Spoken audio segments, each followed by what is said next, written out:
Good morning everyone. Hello, नमस्ते, नमस्कार। मैं तमन्ना सिंह स्वागत करती हूँ आप सबका on the platform of Kirosha academy. आशा करती हूँ आप सब अपने घर में स्वस्थ होंगे, मस्त होंगे और अच्छे से पढ़ाई कर रहे होंगे।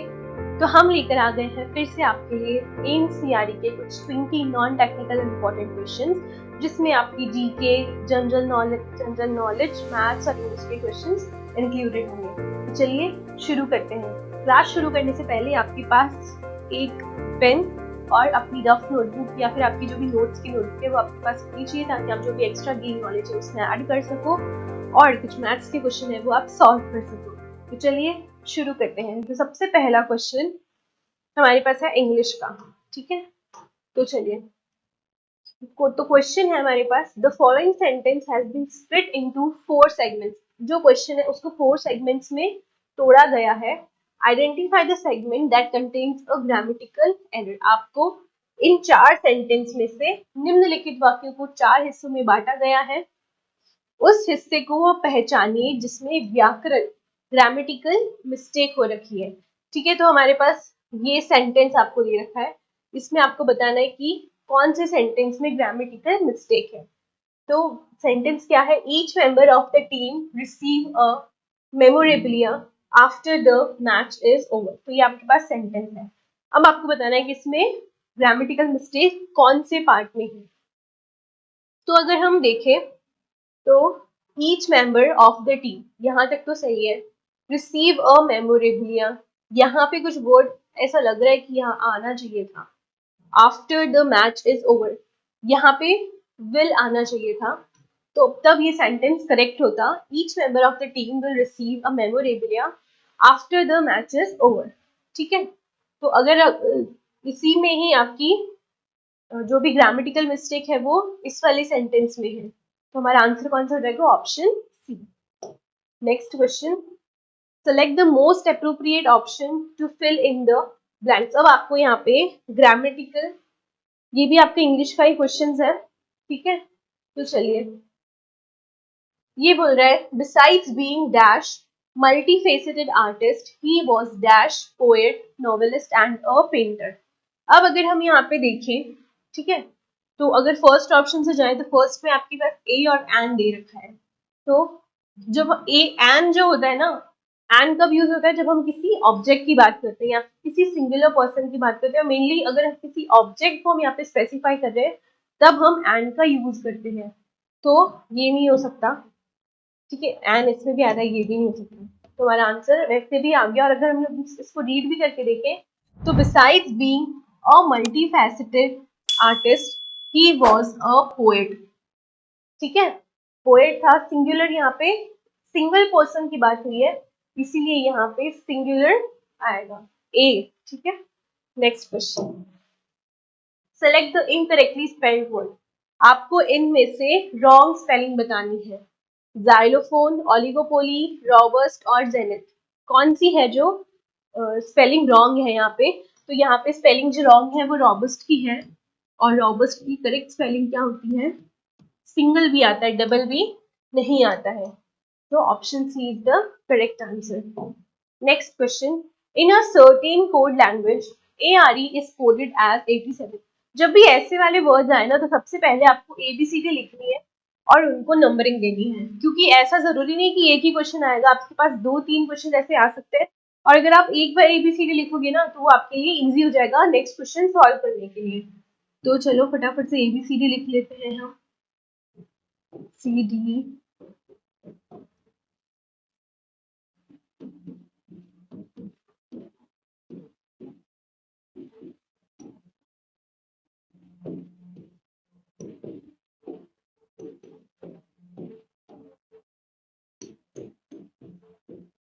ठीक है। अब इनको हम लोग क्या करेंगे? नंबरिंग कर देंगे इसकी। तो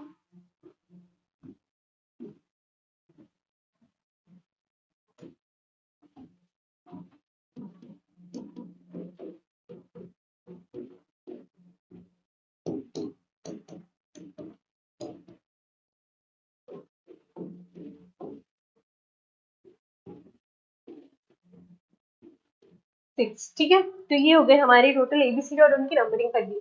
इस क्वेश्चन में आपके पास दे रखा है कि ARE को कोड किया है इन्होंने 87, ठीक है। तो देख लेते हैं 87 कैसे आ रहा है। A का नंबर है 1, अगर हम ऐड करके देखें एक बार सबको, R का कितना आ रहा है 18 प्लस E का कितना है 5। तो अगर हम इनको ऐड करेंगे तो क्या 87 आएगा? नहीं, इनको ऐड करने पे 87 नहीं आएगा। कितना आएगा इसको ऐड करने पे? 24 आएगा। लेकिन इन्होंने तो कोड क्या दिया है 87, विच मीन्स इनको ऐड नहीं किया है। अब इनको मल्टीप्लाई करके देखते हैं। अगर हम इन तीनों को मल्टीप्लाई करेंगे तो हमारे पास आएगा 80, सॉरी, तो हमारे पास आएगा 90। 18 को 5 से मल्टीप्लाई करेंगे 90 आएगा। लेकिन इसने कोड तो 87 दिया है, तो हम इसमें से -3 करेंगे, और जब इसमें से -3 करेंगे तो हमारे पास आएगा 87। नेक्स्ट की अगर हम बात करें तो इसने बोला है कि नॉट इज कोडेड एज 4197। तो नॉट के बारे में देख लेते हैं। नॉट में n कितने नंबर पे है? 14, O 15 एंड T 20। तो अब जब इनको हम लोग मल्टीप्लाई करेंगे तो हम यहीं पर कर लेते हैं।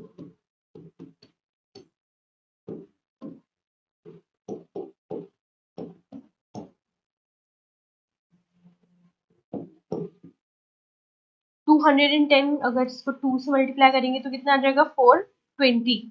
तो हमारे पास ये कितना आ रहा है 4200, और यहाँ पे इन्होंने इसको कोड किया है 4197, तो विच इज -3। तो यहाँ पे कितना आ जाएगा 4197, ठीक है।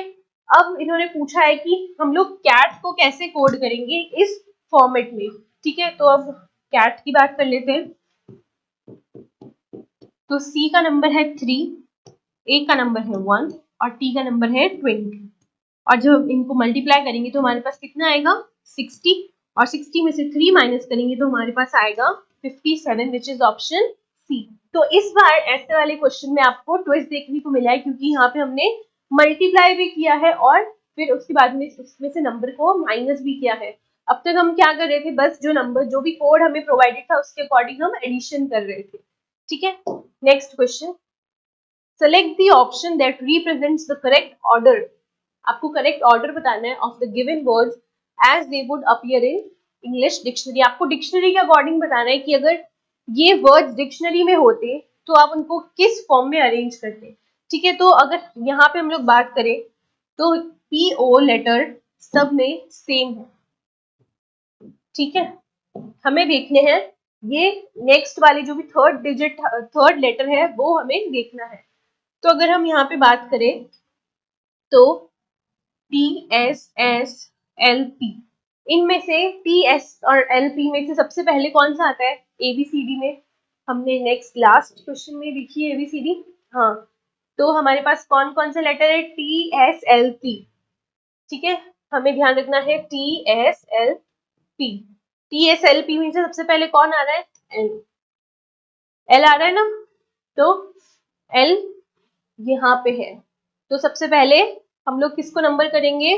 फोर्थ वर्ड को। तो सबसे पहले कौन सा आएगा? फोर्थ, और इन दो ऑप्शन में फोर्थ है, तो ये दोनों आपके कैंसिल हो जाएंगे, ठीक है।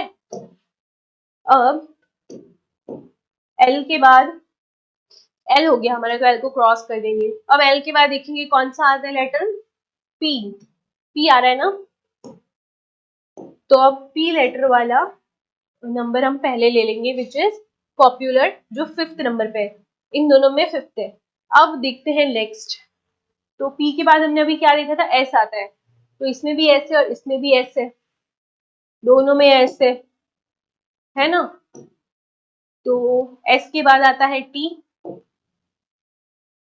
S T, यहाँ पे भी T है, दोनों में T T सेम हो गया। अब नेक्स्ट वर्ड देखेंगे H और B में से, तो B पहले आता है H से, तो थर्ड वाला पहले आ जाएगा वर्ड, ठीक है। नेक्स्ट टू नेक्स्ट वर्ड आपको देखते जाना है। तो यहाँ पे हमारी सीरीज क्या बन जाएगी?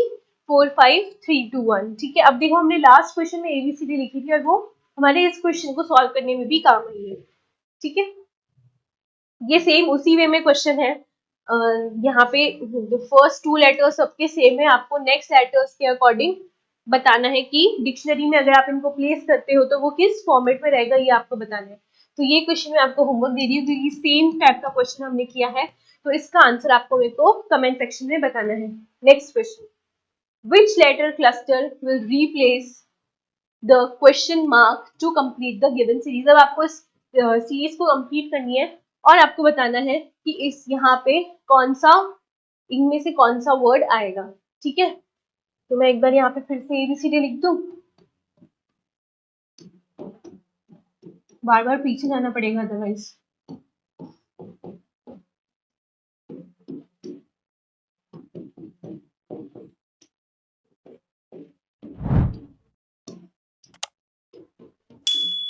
ठीक है, तो अब एक बार हम क्वेश्चन की तरफ देखते हैं, क्वेश्चन में क्या गिवन है, क्या पूछा है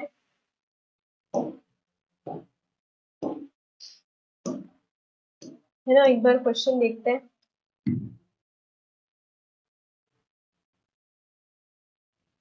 चलो, तो क्वेश्चन में देखो आपको सीरीज दे रखी है ANGE DSBP और GXWY। ठीक है, ये आपके पास इन्होंने सीरीज दे रखी है। तो अगर हम यहाँ पे देखें तो इन्होंने क्या किया है, ए के बाद में आपके पास डी आ रहा है ना, ए के बाद डी आ रहा है। तो जब ए से इन्होंने डी पे जंप किया है, विच मीन्स बीच में 2 लेटर को ड्रॉप किया है। फिर जब डी के बाद जी पे गए हैं तब भी इन्होंने 2 लेटर्स को ड्रॉप किया है और जी आया है। ठीक है, अब हमें क्या करना है, यहाँ पे इन्होंने अभी तक ये 2 लेटर्स को ड्रॉप करके आए हैं, तो हमें भी जी के बाद में 2 लेटर्स को ड्रॉप करना है। तो हम इन 2 लेटर्स को ड्रॉप कर देंगे और हमारे पास वर्ड क्या आएगा यहाँ पे, लेटर जी। ठीक है, नेक्स्ट अगर हम बात करें तो नेक्स्ट इनका वर्ड है एन, और एन से इन्होंने क्या किया है, एन से ये आए हैं एस पे, तो एन और एन के बाद ये आए हैं एस पे। ठीक है, तो इन्होंने कितने लेटर्स ड्रॉप किए, यहाँ पे 4 लेटर्स ड्रॉप किए हैं। फिर एस से अगर हम एक्स पे गए हैं ये, तो तब भी इन्होंने कितने, 4 लेटर्स ड्रॉप किए हैं। तो हम क्या करेंगे, अब अगर एक्स के बाद हमें जाना है तो हमें 4 लेटर्स ड्रॉप करने पड़ेंगे। यहाँ पे एक्स है, एक्स के बाद नेक्स्ट लेटर पे हमें जाना है, ये एक्स है तो इसके बाद में हमें 4 लेटर्स ड्रॉप करने हैं, तो Y Z and A B. 4 letters drop करेंगे तो हमारे पास आएगा सी, तो जे के बाद आएगा सी। अब देखोगे तो हमारे पास ये 2 ऑप्शंस कैंसिल हो चुके हैं। अब हमें देखना है थर्ड लेटर, तो थर्ड लेटर पे ये जी से बी, मतलब ये बैकवर्ड डायरेक्शन में आए हैं, जी से बी, और इन्होंने 4 लेटर्स को यहाँ पे ड्रॉप किया है। तो हमें भी यही करना है, हमें डब्ल्यू से नेक्स्ट लेटर पे जाने के लिए 4 स्टेप बैकवर्ड डायरेक्शन में चलना है। तो डब्ल्यू और इसके बाद में 4 स्टेप बैकवर्ड डायरेक्शन में चलेंगे तो हमारे पास क्या आएगा, आर। तो J C R, option B is the right answer. Okay, next question, if the volume of a sphere is 972 pi centimeter cube then find its radius। आपको वॉल्यूम दे रखी है स्फीयर की और उससे आपको रेडियस बतानी है। तो वॉल्यूम ऑफ स्फीयर का फॉर्मूला क्या होता है, बताओ क्या फॉर्मूला होता है, 4/3 पाई आर क्यूब, ये होता है हमारा वॉल्यूम ऑफ स्फीयर का फॉर्मूला। अब इसने हमसे रेडियस पूछी है, ठीक है, तो निकाल देते हैं। Volume of sphere 4/3 pi R cube is equal to, कितनी वॉल्यूम दे रखी है, 972 पाई।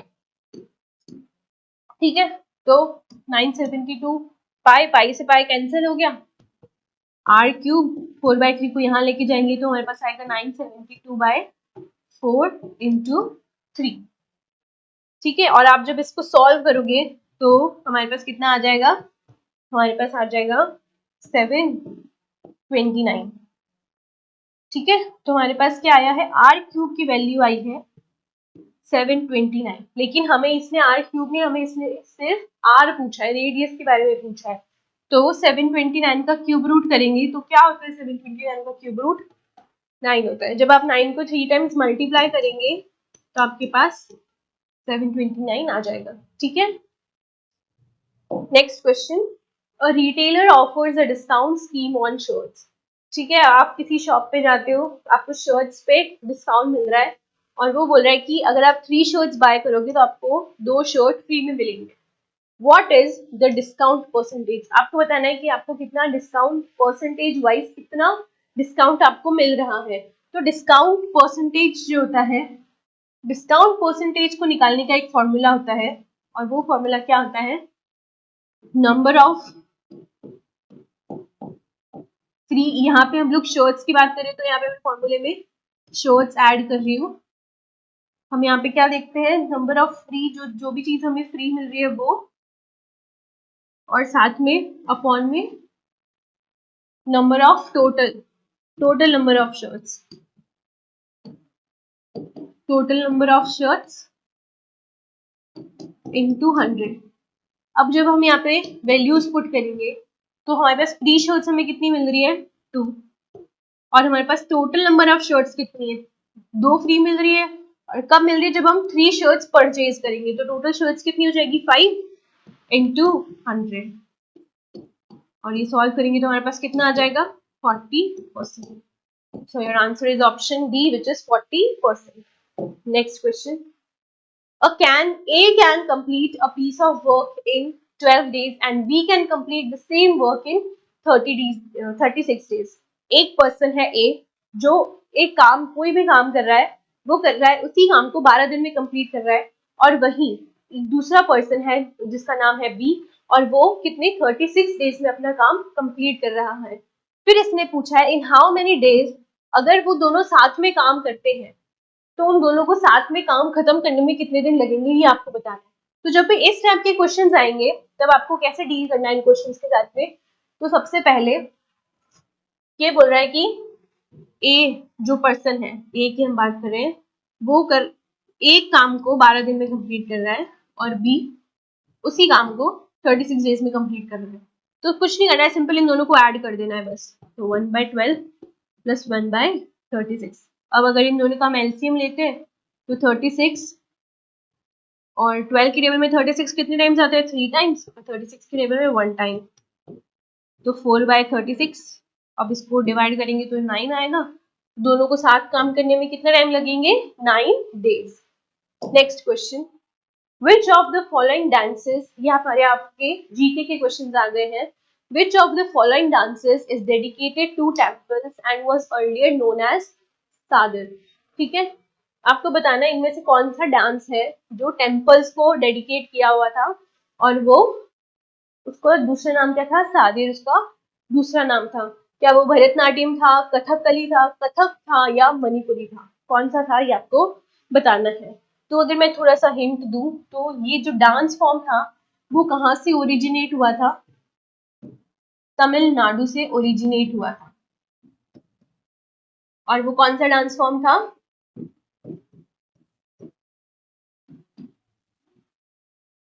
तमिलनाडु से ओरिजिनेट हुआ था, और वो डांस फॉर्म था भरतनाट्यम। ठीक है, जो टेम्पल्स को डेडिकेटेड था, और पुराने जमाने में इसको सादिर के नाम से जाना जाता था। Next question, which level of the food chain includes millipede, springtails, woodlice, dung flies, slugs and feed on the dead or decaying plants or animals? Answer को फाइंड करने के लिए आपके पास ये लाइन इनफ है आंसर करने के लिए, that feed on the dead or decaying plants or animals। कौन है जो डेड और डीकेइंग प्लांट या एनिमल्स पे फीड करता है? तो वो कौन होते हैं? वो होते हैं आपके डेट्राइटिवोरस। जो डेट्राइटिवोरस होते हैं वो हमारे किस पे फीड करते हैं? डेड और डीकेइंग प्लांट्स और एनिमल्स। कार्निवोर्स कौन होते हैं? बताओ कौन होते हैं कार्निवोर्स? कार्निवोर्स वो होते हैं जो नॉनवेज पे फीड करते हैं।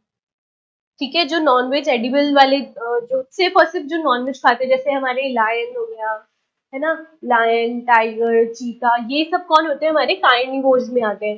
डेट्राइटिवोर्स डेड और डीकेइंग प्लांट्स और एनिमल्स पे डिपेंड करते हैं। ओमनिवोर्स कौन होते हैं? ओमनिवोर्स वो होते हैं जो वेज और नॉनवेज दोनों खाते हैं।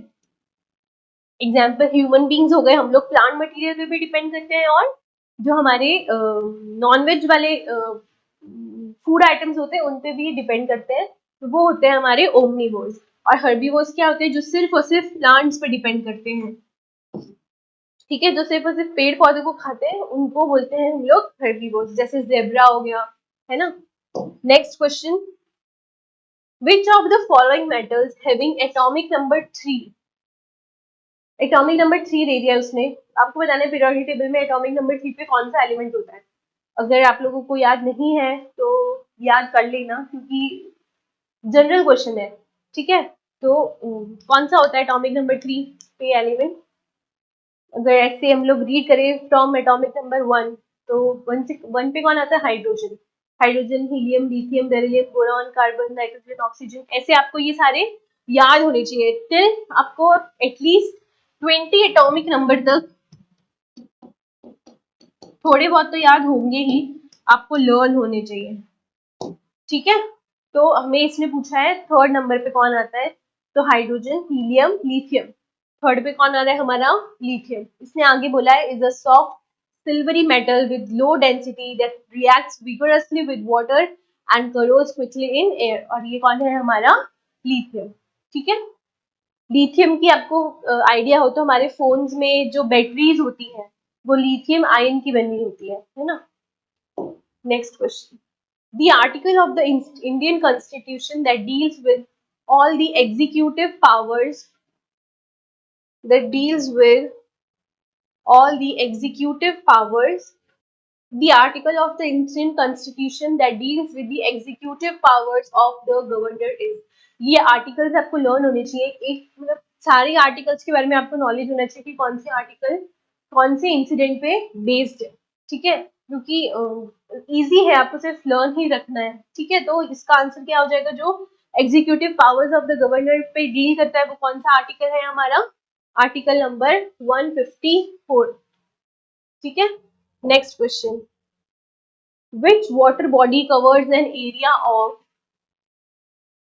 इतना kilometre square and makes up only 4.3% of the global ocean. आपको बताना है कि कौन सा ओशन है जो आपका इतना सरफेस एरिया कवर कर रहा है। ठीक है, इतना सरफेस एरिया कितना, 1,55,58,000 किलोमीटर स्क्वायर, इतना एरिया आपका कवर कर रहा है। और कितना ओशन, ग्लोबल ओशन का 4.3% वो कंट्रीब्यूट कर रहा है। और वो कौन सा ओशन है, वो ओशन है हमारा आर्कटिक ओशन। तो हमारा आंसर क्या हो जाएगा, option B which is Arctic Ocean. Next question, in February 2022 who was appointed as Director of National Council of Educational Research and Training NCERT। बताओ, जिनकी बुक्स हम पढ़ते हैं, वर्ल्ड वाइड फेमस एनसीईआरटी, मतलब मोस्टली क्वेश्चंस आपके जो भी government exams में आते हैं एनसीईआरटी स्पेसिफिक ही होते हैं। तो कौन थे आपके जो डायरेक्टर अपॉइंट हुए थे इन 2022, तो वो थे हमारे दिनेश प्रसाद सकलानी। ठीक है, next question, The Nuran sisters are renowned for which of the following genres of Indian music।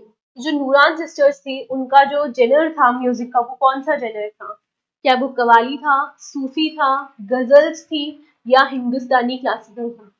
बताओ क्या था। इन्होंने एक, इनका जो नूरान सिस्टर्स है उनका एक गाना मतलब बहुत ज्यादा फेमस हुआ था, और आई थिंक उस गाने के लिए वो एक अवार्ड भी मिला है। ठीक है, कौन सा गाना था वो, पटाखा गुड्डी, जो शायद उड़ता पंजाब का था, maybe. Movie name I don't guess कि वो ये सही है, बट हाँ, जो पटाखा गुड्डी गाना था वो गाना इनका बहुत फेमस हुआ था और उसको अवार्ड भी मिला था। और इनका जो जेनर था वो कौन सा था, सूफी जेनर था इनका। ठीक है, next question,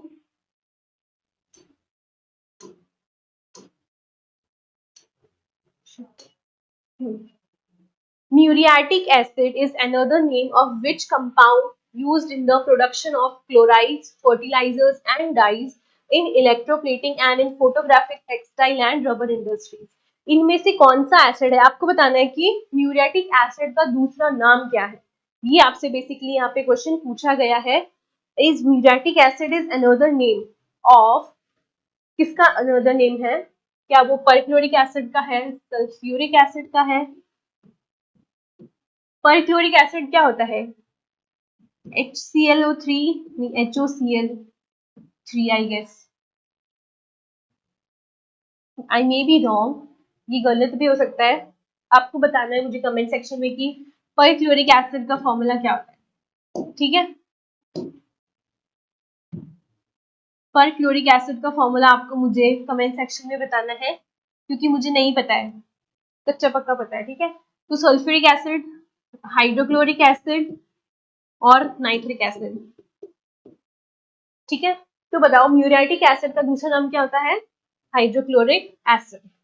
next question, who among the following Indian players wrote the autobiography named Playing to Win? कौन थी इंडियन प्लेयर जिन्होंने ऑटोबायोग्राफी को नेम किया था प्लेइंग टू विन? क्या वो सानिया मिर्जा थी, क्या वो पीवी सिंधु थी, क्या वो साइना नेहवाल थी, या वो कर्नम मलेश्वर थी? जल्दी बताइए, कौन थी playing to win autobiography name करने वाली?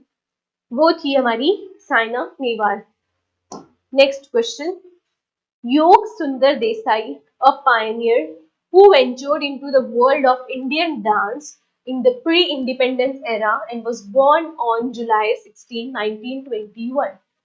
1947 से पहले वो डांस को, इंडियन डांस को प्रमोट कर रहे थे और उनकी ये बर्थ डेट थी। आपको बताना है कि वो कहाँ बॉर्न हुए थे, इनमें से कौन से स्टेट में वो बॉर्न हुए थे? क्या वो गुजरात में बॉर्न हुए थे, मध्य प्रदेश में बॉर्न हुए थे, राजस्थान में बॉर्न हुए थे, या महाराष्ट्र में बॉर्न हुए थे?